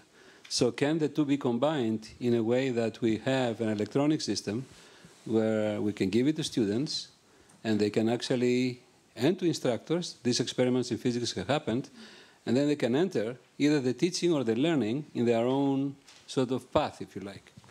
I think so. You're actually touching upon like the grand challenge in AI at the moment, which is how can we encode human domain knowledge into these models to help them learn much faster. So one example of that is, for example, self-driving cars. If you're trying to solve it end-to-end using artificial intelligence, it's extremely difficult. But if you can sort of reduce the domain space a lot by encoding human domain knowledge, that helps. So it's actually one of the biggest areas of research at the moment. And if you look at our application, that's exactly what we do. So if we are aware of prerequisite relationships, we can encode them into the system. The challenge is that there are so many nuances, like the strength of the prerequisite relationships can be very different, and one concept can have 10 other concepts as prerequisites.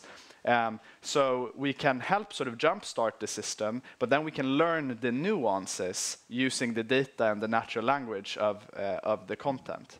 But so we're certainly sort of applying the human domain knowledge and very similar to what you described. And I think that's something we're seeing in the field more generally now. We're trying to make much better use of the human domain knowledge and not purely learn from data. We have one more question over there. I just want to ask you one question because I want to make sure. I almost promised Fredrik that he would get to answer this, and I think it's super important.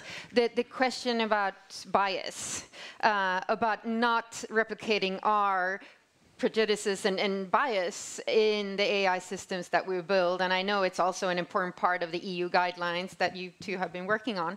So Fredrik, this question is for you. Do you honestly think that it's possible to build AI that is completely free of human bias? So actually, it wasn't the question I wanted to ask. But you didn't bribe her. It was a biased question. but in some sense, I mean, when it comes to bias, I think human decision making is kind of always biased in one way or the other. And what I think we now have the opportunity is to actually study the actual biases that we have in our systems. And if we start encoding the system, we can actually also systematically reduce the bias, or at least steer the bias in directions which we think are more acceptable. And what's interesting will be the human reaction to this understanding of how much bias we actually have in our decision making, because the French legal system, they made all the court decisions available digitally.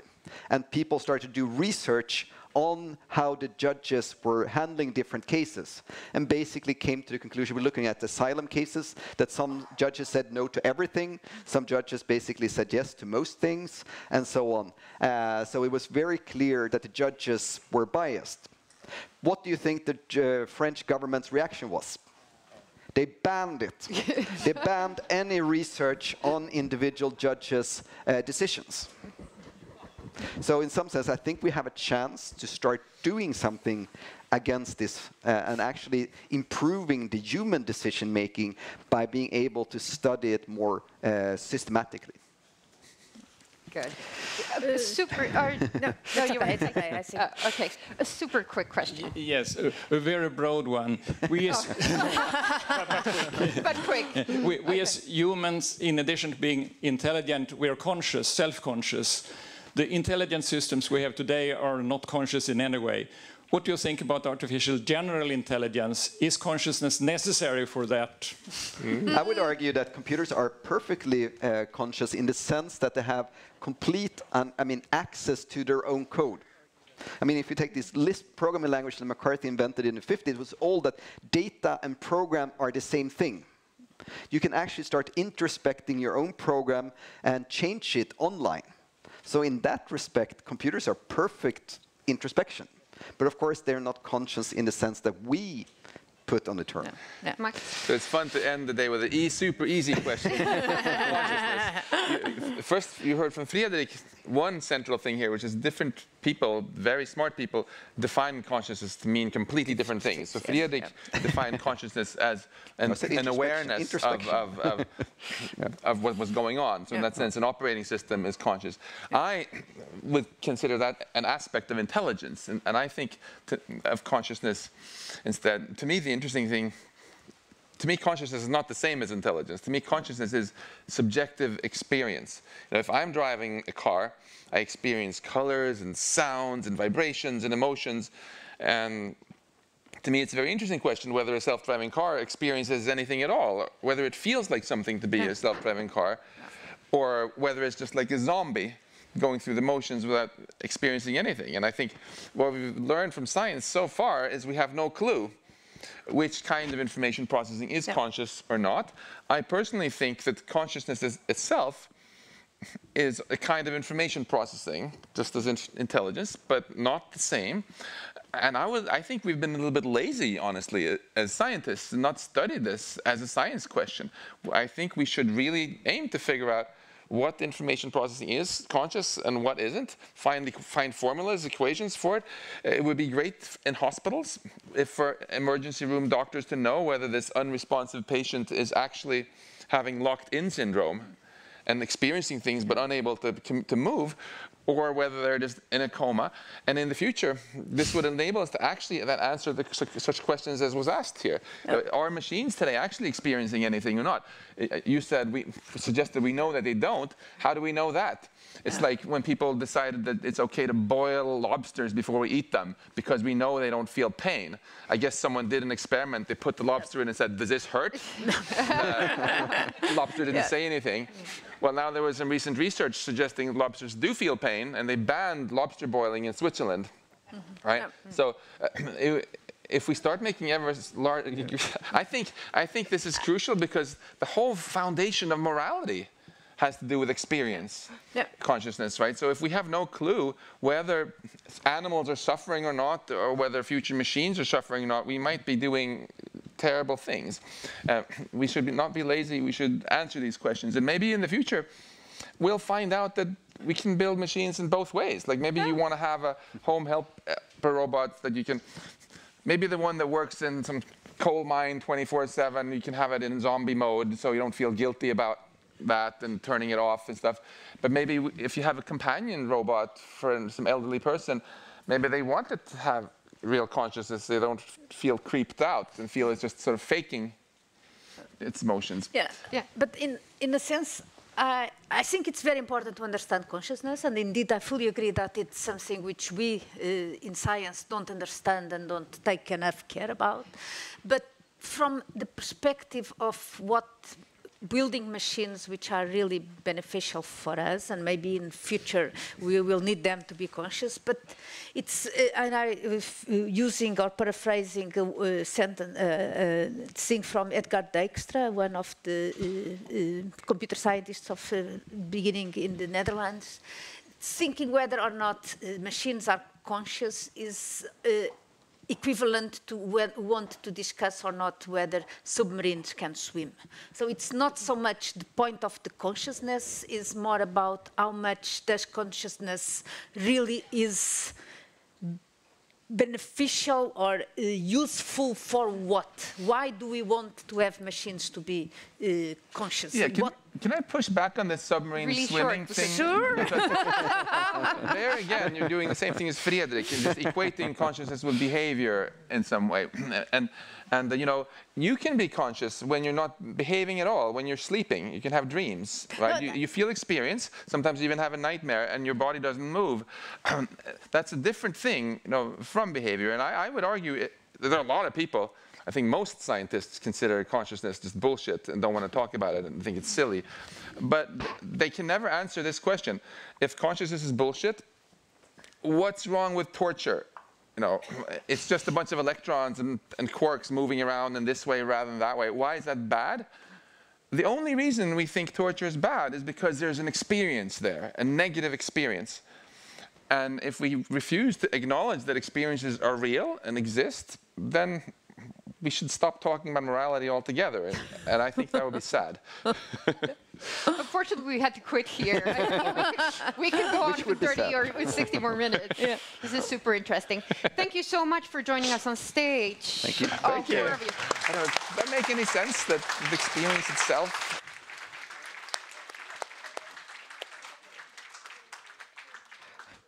Thank you. Jag introducerar dig.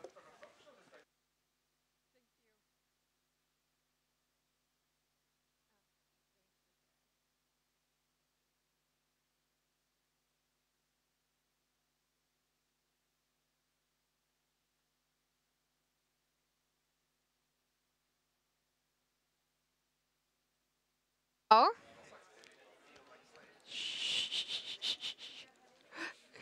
It's time for our last session, which for me is probably the one, sort of the black hole in AI, namely the legal aspects of AI.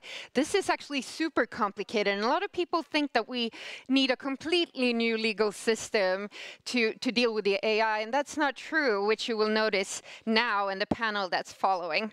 With us here today, we have two speakers. We have Daniel Westman, who's an independent legal policy advisor and researcher and teacher. And we have Evelina Antila, who's a representative from Peltarion, which is an AI company where she's a general counsel and an expert on AI ethics. Welcome up on stage. Oh, applause.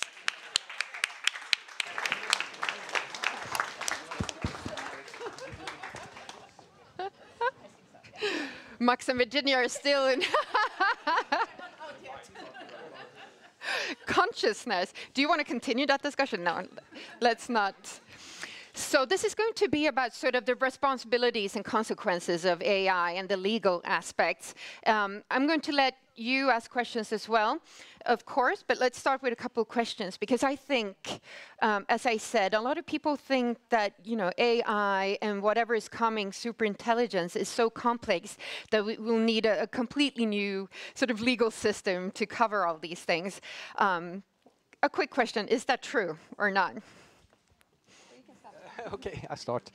Is this on? Yeah. I think when we talk about superintelligence, we're a bit ahead of that. And as you know, lawyers are not usually looking very much into the future. So I think it's interesting to look at the AI questions in the near future at first, and then of course we have laws already applicable. Some discussions about AI and the law and ethics and so on is kind of presupposing that there is no laws already, but we have laws and they apply, and they can in many cases be applied in a way that is relevant and in a good way. In some way we need to change them in the short run. Probably we will have to make big changes in the long run, but we don't know anything about that yet, so we cannot make these changes already, of course. But are there any aspects that we know today that we need to change, where there are sort of black holes in the legal system today? I don't know so much about black holes. It could be not a relevant result. But if we talk about, for example, question of bias, then we have rules on data protection when it comes to bias concerning persons and how to handle that. We have discrimination law and so on. So there are, of course, discussion on how to interpret and maybe tweak them in some way. But I think in many cases, to offer an alternative perspective is that we have too much laws in some respect. So we can stop useful AI development. A full applicable, if you apply, for example, data protection law according to its letter in every case, it's very hard to do big machine learning projects and so on. So you need to take account of the risks, but you also have to take account of the possibilities that we heard of and develop laws that are balancing these two interests. Yeah. Evelina, you have a perspective on this because you're working at Peltarian. You'll get to tell the audience a little bit about what you actually do, but I think it's super interesting that you have the role that you have as well, that you actually have a dedicated team working with the legal aspects of this. So please share with the audience sort of your perspective on this and what Peltarian is. Yes, thank you. Peltarian is a Swedish AI company focusing on deep learning. We've built a platform which makes it easier for companies that do not have their own AI experts or its own infrastructure to get started using AI in their businesses. So it's an end-to-end platform that lets you do everything from pre-processing of data to building models and putting them in production. So basically, we're making it easier to build AI systems. So the questions that you raise is, of course, something that we look into every single day. But I think perhaps, coming from the legal side, that there's a bigger question here, and that is that the foundation of the laws that we have today sort of assumes that some functions will always reside with the humans. And now with the increase of AI, it's sort of blurring that line. I had a really interesting discussion from a philosopher, and he mentioned that the car replaced horses, and now we're in a world where we're replacing the driver. So we need to think about that when we also talk about, do we need new regulation? And another thing I want to mention on that is that AI is math. We can't regulate math. And many people argue that AI will be the new general purpose technology, like electricity that we had before. So I think it's also important to have in mind that there's not a silver bullet solution, no one-size-fits-all regulation that we can put in place, because that can have detrimental impacts instead. I agree with you on that. And I wanted to ask a question to the panel before here. Really, is can we have, when you talk about AI as math, and we have distributed possibilities to create AI, and we have the internet, is it possible to control AI without a surveillance state? We talk about how should we develop AI in an ethical and a legal way, but at the same time we say that the bad guys will always has these possibilities. So Can we create a society where we maintain the rule of law, where we uphold the laws, where we implement these ethical principles that we're talking about, but still not have a surveillance state where we stop everyone with the... I think Max actually had to leave us now, but I think he even mentions that in his book, that sort of, from a very simple perspective, the only way to guarantee that we can control AI is to have a totalitarian state where one person decides what to do and not. Because if you don't have that, then there will be so many different perspectives on what's ethical, on what you should do and not. But I just want to raise one thing that we haven't discussed here today, and that's basically who is in the room, who are building the technology, and who are writing the research papers. That's largely men. So half the population is missing out, and that's actually also something I heard from a philosopher in this area. So I think it needs to. We're talking about bias, but we also need to see who are the developers, and also this interdisciplinary thing that we need to involve legal, we need to involve economics, etc. Yeah, as Lawrence Lessig, a famous law professor, said, code is law. And of course, the one who develops the code and controls the development of AI has enormous power. Like we have need to have a democratic control of making the laws, we need to have a democratic control here. But let me get back to, you mentioned briefly this shift from the horse to the to the car and the challenges connected to that. For example, much of the laws today in the area of traffic is built upon the concept of a driver, responsibility for the driver. So here you have an enormous problems for the legislator to create a completely new concept on if this is an example of an area where you need to change the law a lot.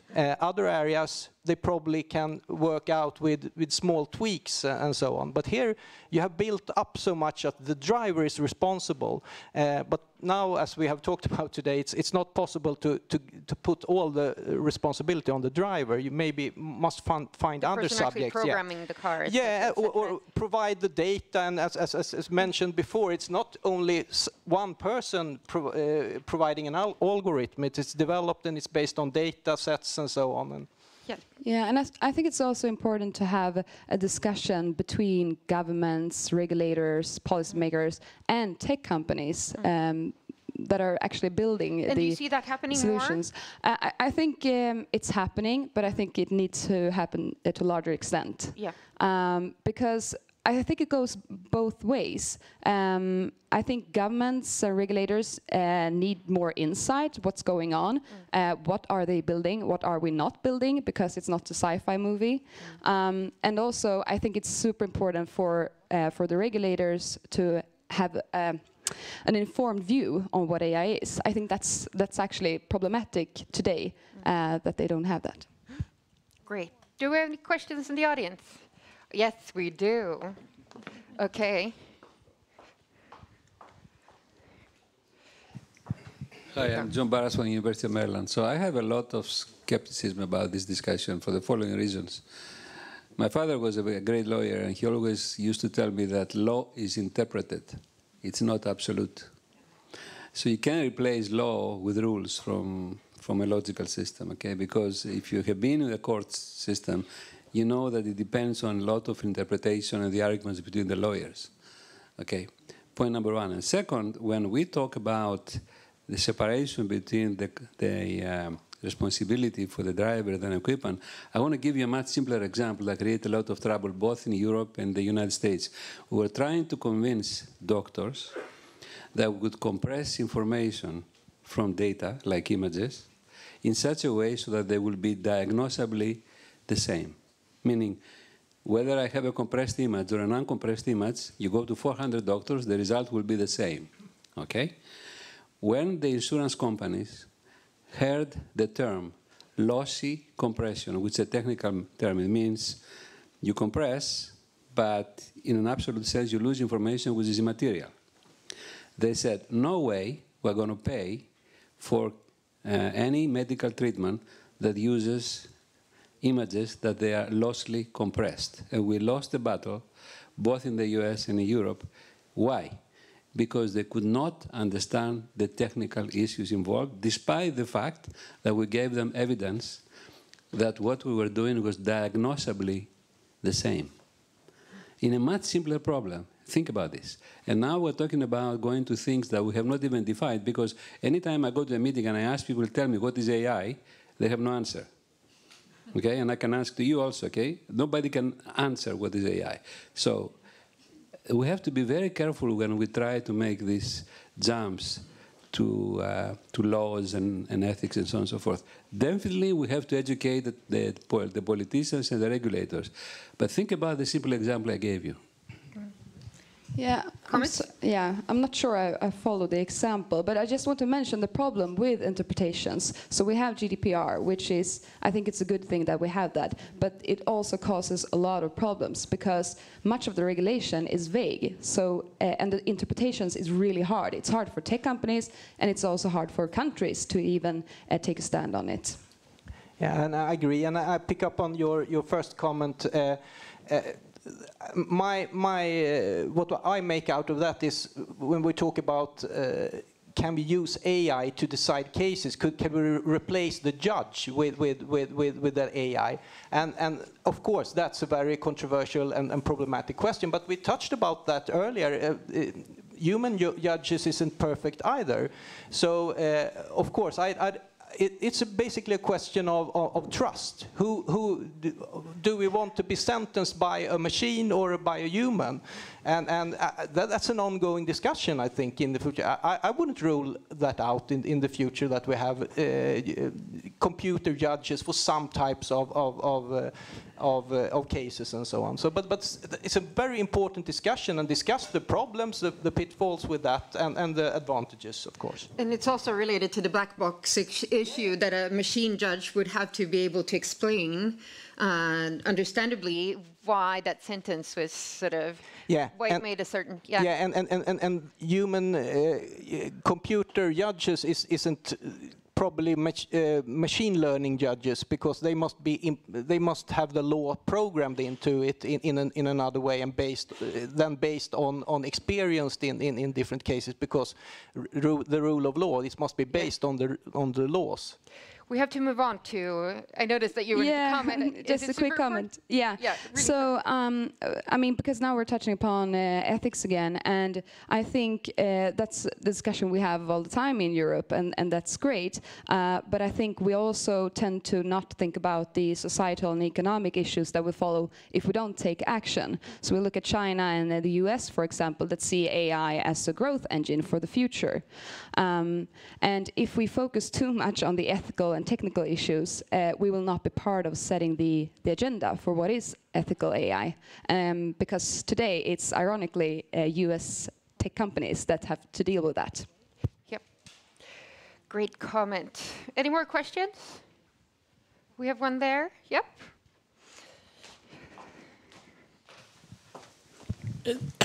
Just on that last point, if automation and AI is going to take jobs away, should the robots pay taxes?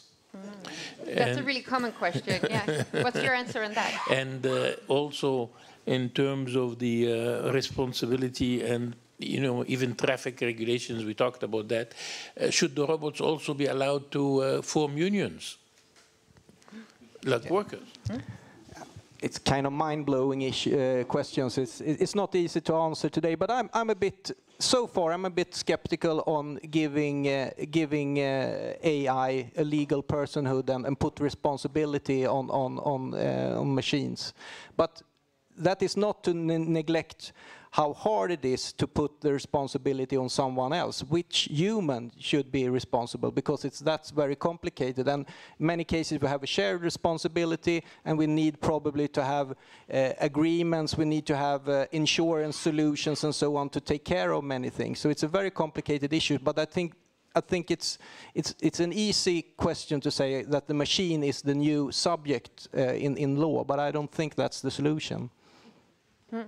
I think Max actually mentions in his book, I wrote it down here, that if you let AI be regulated, then you probably would want to think about them also having some sort of rights, and then eventually you have to start thinking about sort of them getting insured, and then maybe owning something, and then maybe get the right to vote. And I think that's interesting to sort of think about, like, it's not just a matter of one thing. What would that actually lead up to if you sort of let AI into that whole system that we have as humans? Just a comment. We have 1 more minute for a really sort of really short question.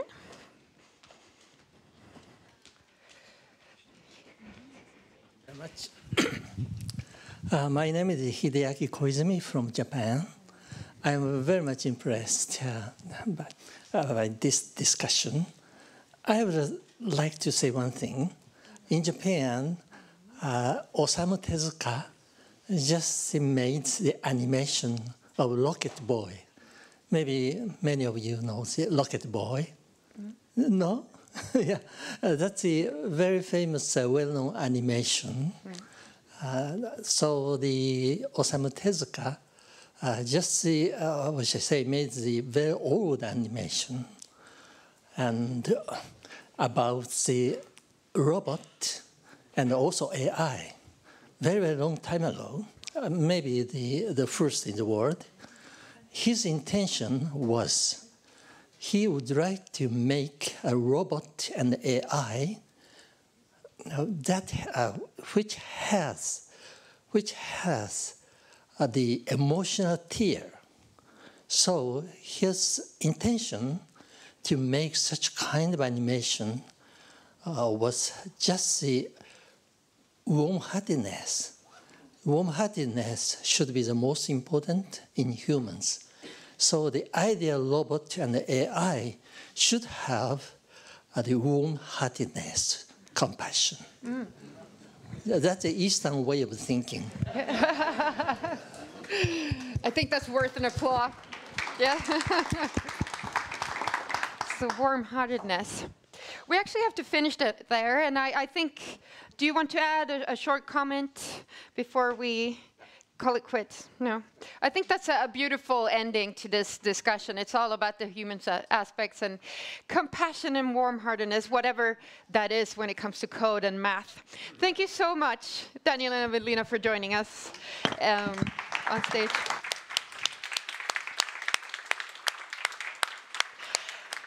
And now we only have one session left, or one bullet point on this agenda left. So I'm just handing over the stage to Tuula Teri. Welcome.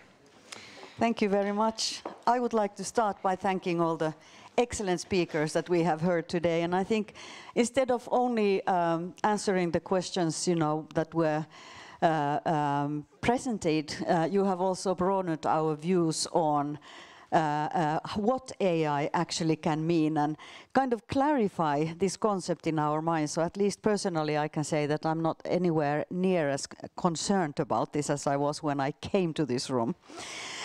I think that, one of the things, you always think, why does EVA do things like that? What is the role of engineering academies or engineering in general or science and engineering in these kind of issues? Of course, this is part of the reason why we have AI or any other technology for that matter.